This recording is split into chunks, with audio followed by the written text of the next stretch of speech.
ఈమె వచ్చింది, ఈమె పేరేంటి, శ్వేత యాదవ్ వచ్చింది. ఏం చేయడానికి? ఎవరొచ్చింది? ఇంకా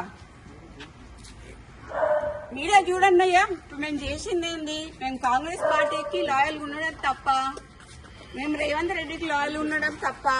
మినిస్టర్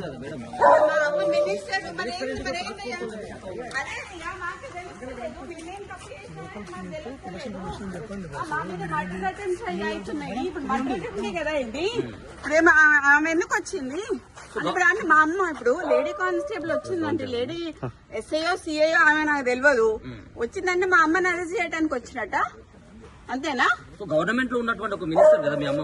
అదే అండి, అదే నాకు తెలియట్లేదు. మరి మీరే తెలుసుకోవాలి. ఎందుకంటే మరి టీఆర్ఎస్ వాళ్ళ మీద పడకుండా కాంగ్రెస్ వాళ్ళ మీద పడి మా మీద మా ఇంటి మా ఆడోళ్ళ మీద పడ్డానికి ఇప్పుడు ఆమె ఎందుకు వచ్చింది చెప్పంటే చెప్పట్లేదు కదా. ఆ టాస్క్ ఫోర్స్ వాళ్ళు ఇంతకు ముందు వచ్చి మా ఓఎస్డీని నిన్న టర్మినేట్ చేశారండి. టర్మినేట్ చేశారు. చేసినందుకు దానికి అడ్మినిస్ట్రేషన్ గ్రౌండ్స్ లో అన్నారు.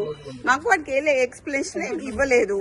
ఆయన ఇక్కడ ఉన్నాడు అని చెప్పి వచ్చారు. ఆయన మా దగ్గర ఉన్నాడు. సరే ఉన్నాక తీసుకెళ్తాను ఒక వారెంట్ ఏం లేకుండా ఆయన మస్తిలో వచ్చాడు పోలీసు. నేను ఎట్లా పంపిస్తాను వాడిని?